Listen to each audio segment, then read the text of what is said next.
আমরা এখন টোটোতে করে যাচ্ছি রোশনীবাগে।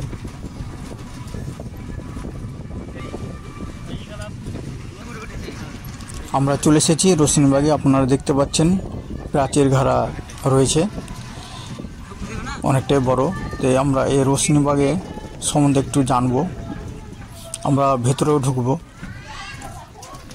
এইখানে নবাব সিরাজউদ্দিন খানের সমাধি রয়েছে। এখানে একটি মসজিদ রয়েছে, মসজিদটি নবাব সিরাজউদ্দিন খাঁ তৈরি করেছিলেন 1725 থেকে 1739 সালের মধ্যে। এই রোশনীবাগের পাশে আপনারা দেখতে পাচ্ছেন একটি প্রাইমারি স্কুল রয়েছে।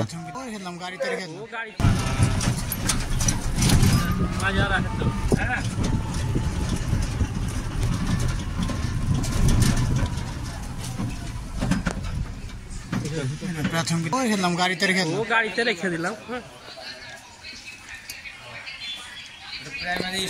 হ্যাঁ, রাইটনগঞ্জ।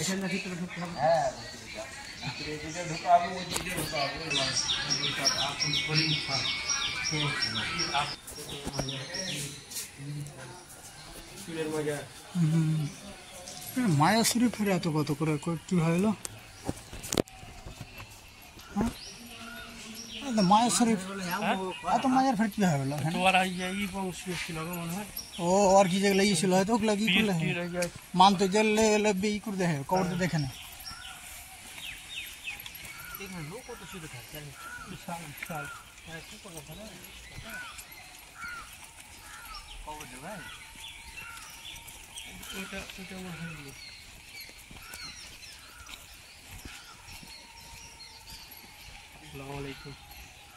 আসসালামু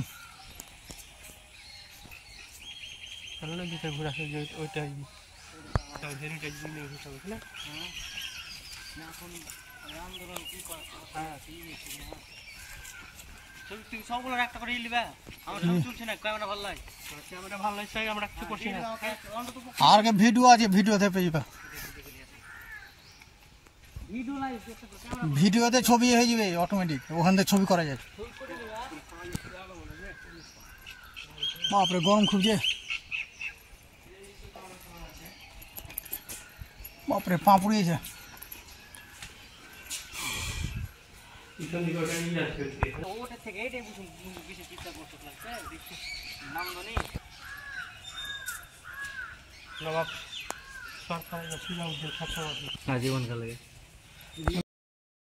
রোশনীবাগ দেখার পরে এবার আমরা চলে এসেছি খোশবাগে।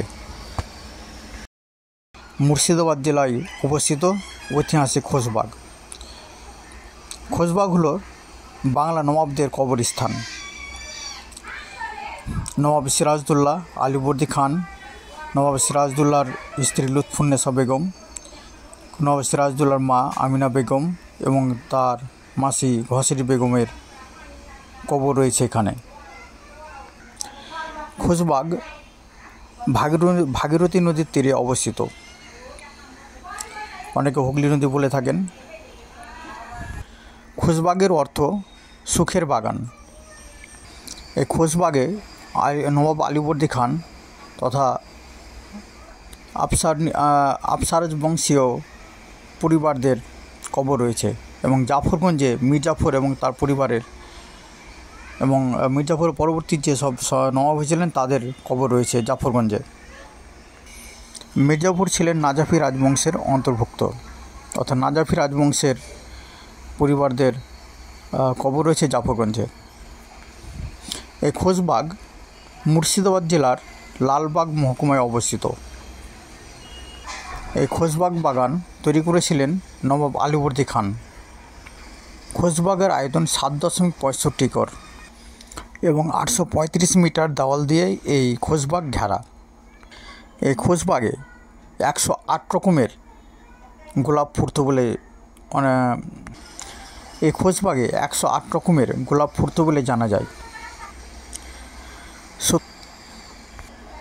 1757 সালে পলাশী যুদ্ধে নবাব সিরাজউদ্দৌলার মৃত্যুর পর তার স্ত্রী লুৎফুন্নেসা বেগম ঢাকা চলে যান এবং তার কিছুদিন পর তিনি এই খোশবাগে ফিরে আসেন এবং খোশবাগে সময় কাটান। এবং তার 1790 সালে মৃত্যুর পর তাকে তার স্বামী নবাব সিরাজউদ্দৌলার কবরের পাশে তারও কবর দেওয়া হয়। এই খোশবাগে নবাব আলীবর্দী খানের পরিবারের 34 জনের কবর রয়েছে। বলেন সিরাজউদ্দৌলা কবর। তো দেখতে পাচ্ছেন এটা হচ্ছে আমাদের বাংলা বিহার উড়িষ্যার শেষ স্বাধীন নবাব সিরাজউদ্দৌলার কবর। এবং এই কবরটা দেখছেন একটু উঁচু। আমরা যদি এমনি মনস্তাত্ত্বিক একটু আলোচনা করি তাহলে বুঝতে পারবো যে নবাব আলীবর্দী খাঁ মান সম্মান খ্যাতি যশে অবশ্যই বয়োজ্যেষ্ঠ ছিলেন মান সম্মানে, তাই তার কবরটা খুব একটু বড় করে করা হয়েছে, বাঁধানো হয়েছে। এবং তার নিচেই তার নাতি বাংলা বিহার উড়িষ্যার নবাব সিরাজউদ্দৌলার কবর আমরা দেখতে পাচ্ছি। আলীবর্দী খান এখন যেটা দেখাচ্ছে সেটা আলীবর্দী খান নয়। হ্যাঁ, কবর। আচ্ছা। এবং এটা হচ্ছে তার স্ত্রী, সিরাজের পাশে সাহিত্য তার কবর হচ্ছে, এটা হচ্ছে স্ত্রী লুৎফুন্নেসার কবর। তাকে